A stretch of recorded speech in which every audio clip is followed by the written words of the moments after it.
नमस्कार, TCH live के 7 बजे के कार्यक्रम में आप सभी दर्शकों का स्वागत है। मेरा नाम शालिनी पांडे। शुरुआत आज की कुछ बड़ी हेडलाइंस के साथ। गुजरात में हुआ विमान हादसा। अहमदाबाद में 242 यात्रियों वाला एयर इंडिया प्लेन हुआ क्रैश। सामने आया दिल दहला देने वाला वीडियो। महाराष्ट्र में शादी के 15 दिन बाद ही नवविवाहिता ने पति को कुल्हाड़ी से काटा। संबंध बनाने की जिद बनी हत्या की वजह। दिल्ली में रिकॉर्ड तोड़ गर्मी, हीट इंडेक्स 51 डिग्री के पार। आईएमडी ने जारी किया रेड अलर्ट। भाजपा को 21 जुलाई तक मिल सकता है नया अध्यक्ष। जेपी नड्डा का कार्यकाल जून 2025 में हो चुका खत्म। 10 राज्यों में भी चुने जाएंगे नए प्रदेश प्रमुख। फडणवीस और राज ठाकरे की 1.5 घंटे हुई मुलाकात। शिवसेना यूबीटी मन से गठबंधन पर लग सकता है ब्रेक। इससे पहले उद्धव बोले थे, जनता जो चाहेगी वो होगा।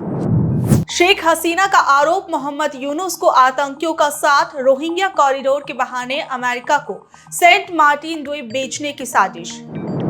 अमेरिका में भारतीय फैकल्टी की नियुक्ति 45% तक घटी।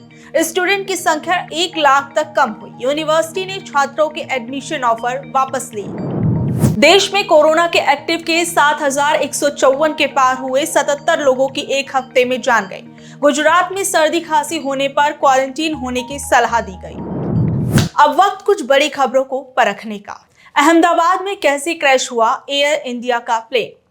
गुजरात के अहमदाबाद में आज एक बड़ा विमान हादसा हो गया, जहां एयर इंडिया का बोइंग 787 ड्रीमलाइनर प्लेन दुर्घटनाग्रस्त हो गया। इस विमान में गुजरात के पूर्व मुख्यमंत्री विजय रूपानी सहित कुल 242 यात्री सवार थे। विमान लंदन के लिए उड़ान भरने की तैयारी में था और दोपहर 1:38 पर उड़ान भरी गई, लेकिन मात्र 2 मिनट के बाद ही दोपहर 1:40 पर एयरपोर्ट की बाउंड्री के पास उसमें धमाका हो गया।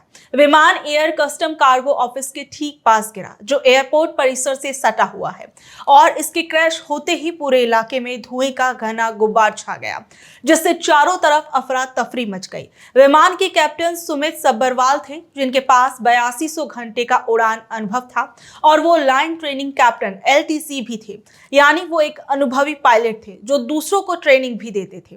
उनके साथ फर्स्ट ऑफिसर क्लाइव कुंदर भी थे, जिनके पास 1100 घंटे का उड़ान अनुभव था। सरदार वल्लभ भाई पटेल इंटरनेशनल एयरपोर्ट के प्रवक्ता ने बताया कि प्लेन हादसे को देखते हुए एयरपोर्ट पर ऑपरेशन फिलहाल बंद कर दिया गया। अहमदाबाद में एयर इंडिया विमान दुर्घटना स्थल पर बचाव और राहत कार्य जारी है और घायल यात्रियों को उपचार के लिए अस्पताल ले जाने के लिए ग्रीन कॉरिडोर बनाया गया है। और प्लेन जिस बिल्डिंग से टकराया वहां अहमदाबाद के सिविल हॉस्पिटल के डॉक्टर्स रहते थे।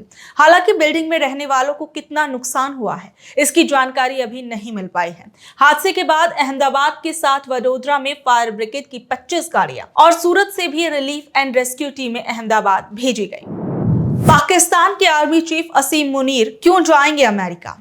जहां एक तरफ भारत को उम्मीद थी कि अमेरिका पाकिस्तान में पनपते आतंकवाद और हाल ही में हुए पहलगाम आतंकी हमले को लेकर उसे समर्थन देगा और पाकिस्तान को उसकी असल हैसियत दिखाएगा, वहीं इसके उलट अमेरिका ने 14 जून को अपने आर्मी डे पर पाकिस्तान के सेना प्रमुख जनरल असीम मुनीर को आमंत्रित किया है। यह निमंत्रण तब दिया गया जब मुनीर लगातार हर मंच पर हिंदुस्तान के खिलाफ जहर उगलते रहे हैं। और खास बात तो यह है कि इसी दिन प्रधानमंत्री नरेंद्र मोदी के सर्वश्रेष्ठ मित्र कहे जाने वाले डोनाल्ड ट्रंप का जन्मदिन भी है। मुनीर का ये पहला अमेरिकी दौरा नहीं है। उन्होंने 2023 में भी तत्कालीन अमेरिकी रक्षा मंत्री और विदेश मंत्री सहित संयुक्त राष्ट्र महासचिव से मुलाकात की थी, जिस पर भारत ने उस समय चिंता जाहिर की थी और अन्य देशों से आतंकवाद के खिलाफ गंभीरता से कदम उठाने की उम्मीद जताई थी। मुनीर के इस दौरे से पहले पाकिस्तान को लेकर अमेरिका के सुर भी बदलते हुए नजर आ रहे हैं।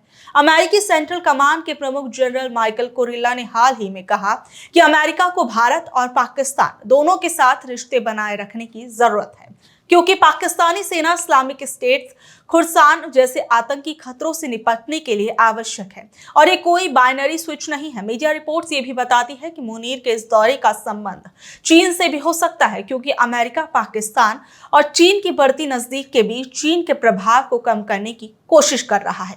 लेकिन जो भी हो, ये कहीं ना कहीं भारत के लिए खतरनाक साबित हो सकता है। भारतीय मूल के 7 लोगों को कनाडा की पुलिस ने क्यों किया गिरफ्तार।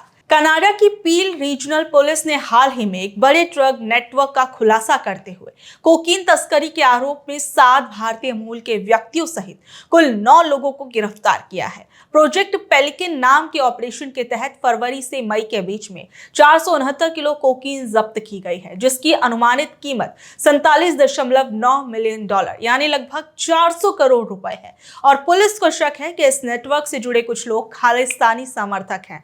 और टाइम्स ऑफ इंडिया के अनुसार इस ड्रग तस्करी से मिले पैसे का इस्तेमाल भारत विरोधी गतिविधियों जैसे विरोध प्रदर्शन, जनमत संग्रह और हथियारों की फंडिंग में किया जा रहा था। गिरफ्तार किए गए भारतीय मूल के लोगों में टोरंटो, ब्रैम्पटन और कैलेडन, कैम्ब्रिज और जॉर्ज टाउन के साजिद योगेंद्र राज और मनप्रीत सिंह, अरविंदर पवार, करमजीत सिंह, गुरतेज सिंह, सरताज सिंह और शिव ओंकार सिंह शामिल हैं, जिनके साथ 2 अन्य आरोपी भी गिरफ्तार किए गए हैं। इन सभी पर हथियार और ड्रग्स से संबंधित कुल 35 आरोप लगाए गए हैं। पुलिस ने बताया कि यह नेटवर्क अमेरिका से कनाडा तक वाणिज्यिक ट्रकिंग मार्गों का उपयोग करके कोकीन की तस्करी करता था और इसके मैक्सिकन कार्टेल और अमेरिकी ड्रग वितरकों के साथ संबंध थे। मीडिया रिपोर्ट में यह भी दावा किया गया है कि पाकिस्तान की खुफिया एजेंसी ISI इस नेटवर्क का समर्थन कर रही थी, जो मैक्सिकन कोकीन और अफगान हेरोइन दोनों की तस्करी में शामिल था। भारत के CJI BR गवई ने ऑक्सफोर्ड में क्या कहा? भारत के मुख्य न्यायाधीश BR गवई ने ऑक्सफोर्ड यूनिवर्सिटी में संविधान की शक्ति और उसके सामाजिक प्रभाव पर अपने विचार साझा किए। उन्होंने इस बात पर जोर दिया कि भारतीय संविधान ने देश के सबसे कमजोर तबकों को न केवल अपनी आवाज दी है, बल्कि उन्हें समाज में बराबरी का हक दिया है।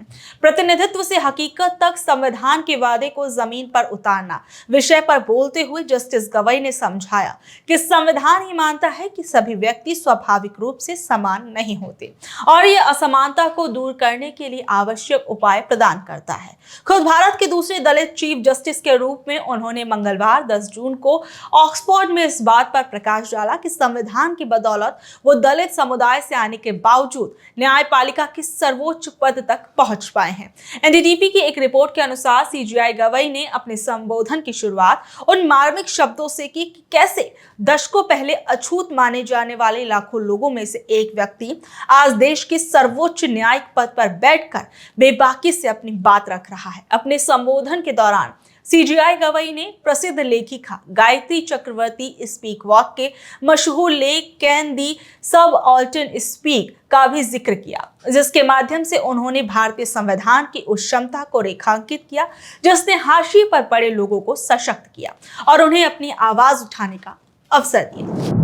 तो ये थी खबरें आज की। कल शाम 7 बजे फिर हाजिर होंगे अगली खबरों के साथ। अगर आपको ये खबर अच्छी लगी तो इसे अपने दोस्तों, रिश्तेदारों से शेयर कर लें। कल तक के लिए नमस्कार, शब्बा खैर, गुड नाइट।